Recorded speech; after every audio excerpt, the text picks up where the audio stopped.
What's up, guys, and welcome back to the Little Scale Cars YouTube channel. Today in the review box we have the Aston Martin Valkyrie AMR Pro from Top Model in 1/64th scale, or so they claim.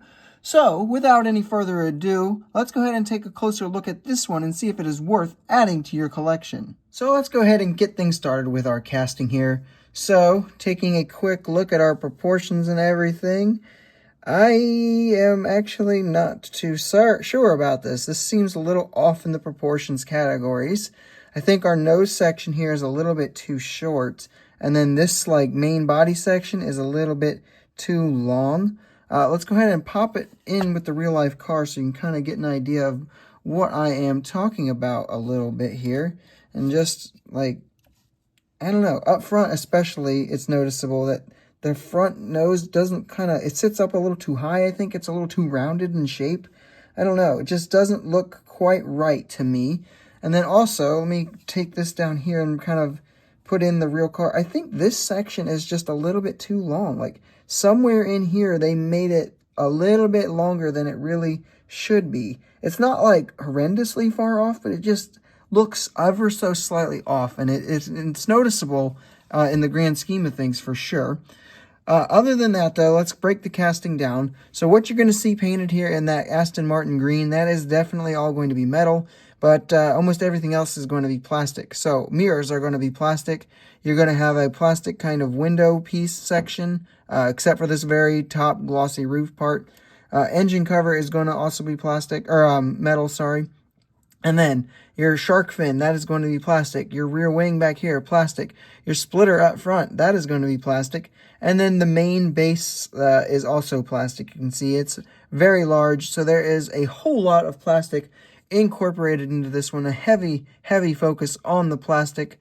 But other than that, though, we are fairly decent on the casting. Another thing I should bring up before we leave the casting category is that someone has done the math on this, and I think they mapped it out to actually be 1/62nd scale. So that would make it larger than 1/64th, which explains why it's so big. So it's not just the proportions that are making it big. Apparently it's a little bit out of scale as well, which this car in real life is huge to begin with. But typically you'll see brands kind of make that like a 1/66th scale if they want it to scale really well with other 1/64 scale models. So, yeah, really not sure why they went with the larger route on such a big car to begin with.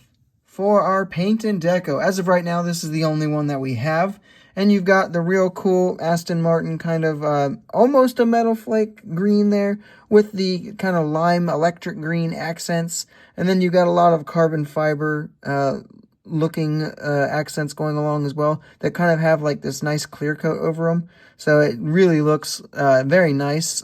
In the decoing department, there are two other variants on their way. I believe one is just a full carbon, and then there's one, I think it might be a purple variant maybe. So there are some choices coming if this one isn't your cup of tea. For the detailing categories, so we will start up front here.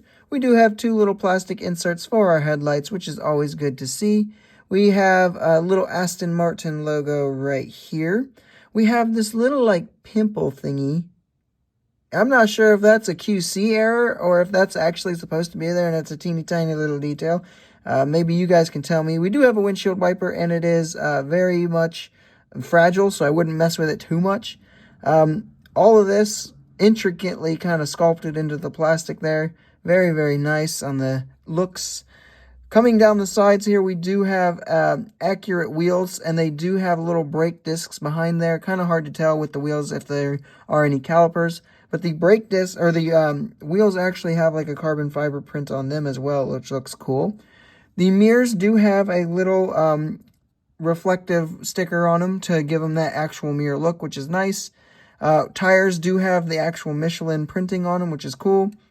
Making our way to the rear, we do have white taillights, so I'm never a huge fan of that. I always prefer them to be red, but it is what it is. And then we have the exhaust poking out here of the massive diffuser section, and the bottom, not crazy detailed or anything like that. So overall, detailing for the actual car, for what they could do, is pretty solid. Moving into our roll test. Does it roll? Kind of. You can see that front wheel is definitely spinning. So it freewheels pretty nicely on the front wheels. The back wheels are pretty much locked up unless you kind of make them roll. It doesn't take a ton of effort to make them roll, but yeah, that could just be mine. Or the fact that my front wheel's freewheel could also just be mine. So just expect it to not roll amazingly. I went ahead and put this one on the scale, and it comes out to be 32.61 grams. So despite that this one is pretty large, like I said, proportions are off, and I think it's 1/62nd scale. Yeah, it's still pretty lightweight, about the weight of a Hot Wheels mainline. Pros and cons, getting things started with our pros. As of right now, this is the only way to get an Aston Martin AMR Pro into your collections. So hopefully you like it, because as of right now, that's your only choice.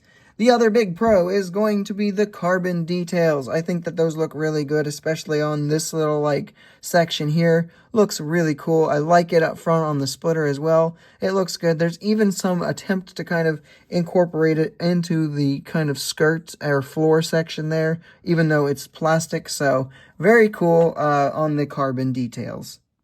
So for the cons, I'm going to put the scale and the proportions all into one. So whether it's the proportions that are making it off, because definitely up front it looks weird, or if it really is just the fact that it's a little bit out of scale, something didn't quite go right in the casting section category and all that. So it's definitely a bummer there. The second big con is going to be that price tag. It's $30, and when you're paying that heavy premium price, you really expect a very, very premium model. I personally expect metal base for sure, so definitely things to think about at least. For some quick size comparisons, here we have it with some Aston Martins from Hot Wheels that you might have, with the Hot Wheels Aston Martin Vulcan and the Hot Wheels Aston Martin Valhalla concept.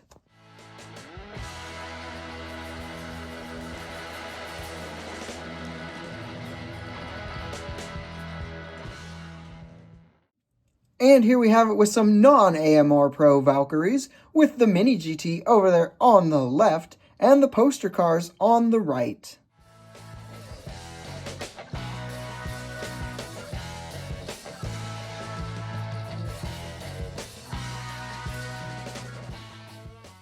With all of that out of the way, it is time to find an overall score. The hype level for me is a 9.8 out of 10. I think pretty much anyone who knew this was coming was very excited because, again, first AMR Pro, and the AMR Pro is just such a pretty car to look at. So, very excited for it, 9.8. Execution, I'm only going to give it a 7.2, guys. There's just a lot that went wrong here. The scale is out of whack. Proportions don't look right. I'm not sure if this is a, glitch or if this is supposed to be there. My windshield doesn't sit very flush. My rear wing is not perfectly aligned. There's just a lot of things that could have been improved and should have been improved.